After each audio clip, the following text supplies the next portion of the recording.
Olá, galera! Temos hoje uma aula de Geografia, conhecendo o planeta Terra. Vamos então pegar o livro Buriti Mais, aquele livro interdisciplinar, e faremos as atividades das páginas 20 à página 23. Vamos então para a leitura, para a gente saber quais são as características do nosso planeta Terra. Vamos lá! Como os outros astros que vemos no céu, o planeta Terra também é um elemento do espaço. A vida na Terra, como a conhecemos, só é possível devido à existência de alguns componentes, como as rochas, a água e o ar. Observe ao lado a imagem do planeta Terra, visto do espaço. Então, pessoal, essa imagem aqui é o nosso planeta Terra, Ele é uma foto que foi tirada lá de cima, Então, ele é visto desta forma, neste formato, com essas cores. Número 1. Quais as cores aparecem na imagem do planeta Terra? Então, observem bem essa imagem aí no livro de vocês. Quais as cores a gente consegue perceber? Vocês já vão listando aí as coisas que vocês estão visualizando nesta foto. Então, aparecem as cores azul, branca, verde e amarela. Em sua opinião, o que essas cores representam, O que ela está representando aí? O que tem no planeta Terra, Que é representado nessas cores? Então, fica assim, o azul representa a água, com certeza, O verde e o amarelo, as rochas. E o branco representa o ar.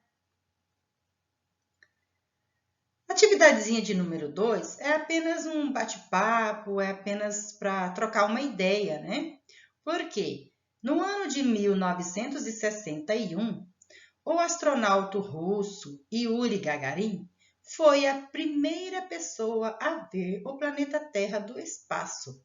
E ele disse: "A Terra é azul." Então, quando ele chegou lá em cima, esse astronauta, ele ficou encantado com o que ele viu lá de cima. Então, ele disse assim que a Terra era azul. E você, o que você acha, Por que será que ele disse isso, O que será que ele está visualizando lá de cima? Qual foi a ideia que ele teve? Porque lá de cima, a gente só consegue visualizar o que? Uma grande esfera azulada. Às vezes a gente olha da Terra, daqui para cima, a gente olha assim e fala, olha, o céu é azul. Não é verdade? Continuando então. A forma arredondada do planeta Terra lembra uma esfera. No entanto, o planeta não é uma esfera perfeita. Ela apresenta um leve achatamento nos polos. Observe o esquema ao lado. Então, aqui ao ladinho, nós temos duas imagens esféricas. E então, comparando aqui a primeira imagem, uma esfera perfeitinha, Olha só, ela possui a mesma dimensão, a mesma forma, em todo o seu entorno, não muda. Mas a Terra, comparando com a esfera perfeita, olha só, a esfera perfeita, aqui esse tracinho representa o tamanho da esfera, Vejamos que tem um pequeno achatamento nessa setinha, Pequeno achatamento, uma pequena diferença. Ela se achatou aqui nos polos, tá? Então, número 3. Complete a frase a seguir, de acordo com o textinho aí que a gente leu. O planeta Terra não é uma... O que, galera, que a prof acabou de falar? Uma esfera perfeita. pois apresentam leve o quê? Achatamento nos polos. O planeta Terra é formado por uma parte sólida, composta de rochas, uma parte líquida, composta da água dos lagos, rios, mares e oceanos, e a outra parte gasosa, galera, que é composta do ar que envolve todo o planeta Terra. Então, vejam só, as rochas, elas sustentam as atividades humanas, ou seja, o solo, né, que recebe todo esse conjunto de parte sólida, que faz com que nós possamos andar, né, assim, são coisas bem simples, né, como você estar sob algo, né, plantar, né, construir, e, enfim, tudo isso aqui é a parte sólida, né, que contribui para a nossa existência, né? Então, assim, nós não conseguimos viver sem o solo, as rochas, porque seria impossível plantar, não é verdade? Fazer criação de animais e etc, né? A água também. E nem sem o ar, nós não conseguimos viver sem ar. Nós não conseguimos viver sem água. Então, esses três componentes são importantíssimos para que a Terra tenha vida, né? É por isso que nós estamos aqui, porque o planeta Terra contém esses elementos essenciais para a existência humana e dos demais animais, dos demais seres vivos, né? Plantas, não é verdade? Número 4. Complete a cruzadinha. 1. Nome do planeta em que vivemos. Qual é mesmo, galera? O nome do nosso planeta? Planeta Terra. 2. Junto com os lagos, rios e mares, formam a parte líquida do planeta Terra. E qual é? Os oceanos. 3. Compõem a parte sólida do planeta Terra. São as rochas. 4. Parte do planeta composta de ar. Qual é? A parte gasosa. Então, essa aulinha, né? Ela vem complementando aí com a parte quando nós agora estamos conhecendo, né? As partes do nosso planeta, não é verdade? As rochas fazem parte do planeta Terra. O planeta Terra é uma grande esfera rochosa, coberta por água e gases. Os componentes naturais que formam a parte sólida da superfície terrestre são as rochas. Então, pessoal, as rochas podem ser encontradas em muitos lugares. Grandes rochas formam montanhas e morros. Pequenos fragmentos de rochas formam a areia, o cascalho dos rios, por exemplo. Número 5. Identifique nas imagens onde há rochas. Em seguida, conte aos colegas e ao professor. Então, pessoal, temos duas fotos, né? Onde estão as rochas nessas duas fotos? A gente fala assim, então, que são as pedras. Vamos falar, olha que pedra enorme. Então, né, é o mesmo que rocha. Então, aqui no mar, né, temos aqui várias rochas, várias pedras, né, de vários tamanhos. Na foto aqui, onde tem esta casa, onde a gente encontra, então, as rochas? A gente pode visualizar aqui, ó, nas paredes, porque essa casa é toda construída de rocha, de pedras, né? De diversos tamanhos. Uma casa muito antiga. E também aqui no telhado. Esse telhado aqui, ó, ele é de rocha, não é telhinha de barro, né? Como a gente tem por aqui atualmente. É uma rocha, um tipo de rocha, né? Então, vamos continuando. As rochas são compostas de diferentes substâncias sólidas, chamadas minerais. Uma rocha pode ser formada por um ou vários tipos de mineral. Cada mineral apresenta uma característica.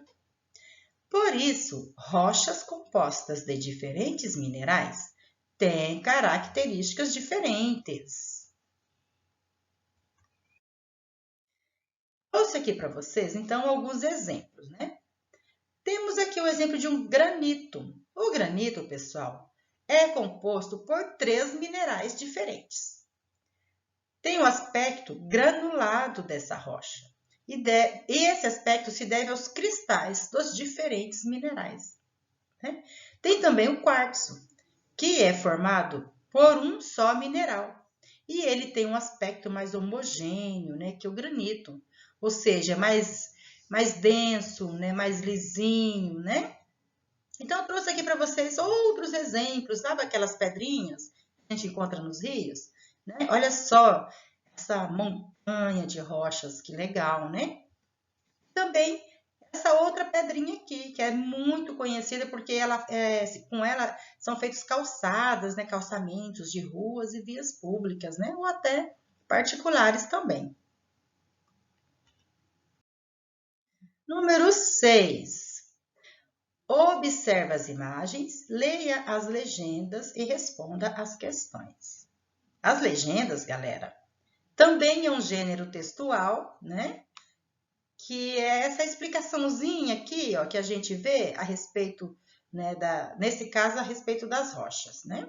Então, esse tipo de rocha aqui, ela é chamada de ardósia. É uma rocha dura, muito usada no revestimento de pisos. Esse outro tipo aqui, ó, que tem uma escultura, é uma rocha chamada pedra-sabão. Ela é bem macia e que pode ser esculpida. É muito utilizada nesse tipo aqui de escultura, porque ela é mole, gente, macia, molezinha, fácil de manusear, tá? Então, na letra A, por que as rochas, esse tipo de rocha aqui, apresentam características diferentes? Por que as rochas apresentam características diferentes? Por quê, galera? Porque são compostas de minerais diferentes, né? Na letra B, a pedra-sabão poderia ser usada no revestimento de piso?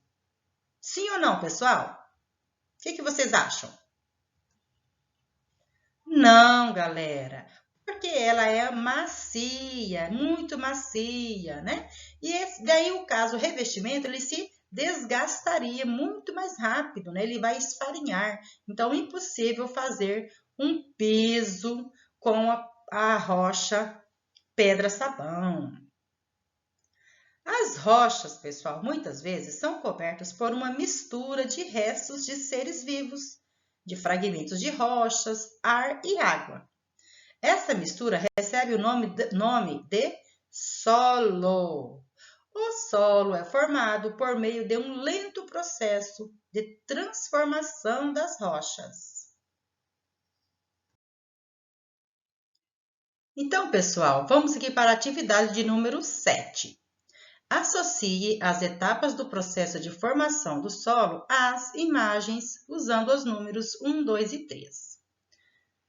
Então, pessoal, aqui essas imagens aqui ao lado direito, nos apresentam como acontece a formação do nosso solo, né? Essa terra fina que a gente vê, que a gente tem no nosso dia a dia, no nosso quintal, ele é objeto de uma transformação, né? Ocasionada pela natureza, pelos efeitos da natureza, que são a chuva, o sol e o vento. Então, a última imagem aqui, ela representa o início da transformação, da fragmentação das rochas para a formação do solo. A rocha fica exposta à ação do sol, da chuva, do vento e das mudanças de temperatura. Com o passar de muitos anos, essa ação começa a criar rachaduras e a fragmentar a rocha. Ou seja, a rocha começa a ser desmanchada, destruída, né? por essa ação da natureza, né? Então, começando então o processo de formação do solo, né? Com o passar dos anos, o ambiente criado pela rachadura da rocha, assim como o ar e a água acumulados entre os fragmentos, entre essas rachaduras, permite a vida de plantas e pequenos animais. Esses seres vivos degradam ainda mais a rocha, né? Então, o que acontece? Aí tem uma rachadura lá naquela pedra enorme e de repente a gente vê nascendo ali uma grama, uma árvore, uma flor. E essas raízes, elas vão o quê? Forçando a rocha aí se abrindo, né? Se fragmentando ainda mais, não é verdade? Então ela vai se desmanchando com o tempo, né? E então, com o tempo, as rachaduras permitem que a água entre as camadas mais profundas da rocha e mais seres vivos possam habitar o solo. Isso aumenta o quê? A profundidade do solo, né? Então, assim, o que a gente vê hoje não era assim no início, né? Milhões de anos atrás, não é verdade? Então, a natureza foi transformando juntamente com os seres humanos, né? Porque a natureza, ela não se transforma sozinha, né? Nem sempre ela se transforma sozinha. Muitas vezes, e agora, ultimamente, na maioria das vezes, né? Tem a ação do ser humano aí nessa transformação. Então, galerinha, obrigada pela companhia. Um forte abraço a todos. Beijinho, boa aula e um bom descanso também. Até a próxima aulinha. Fiquem todos com Deus.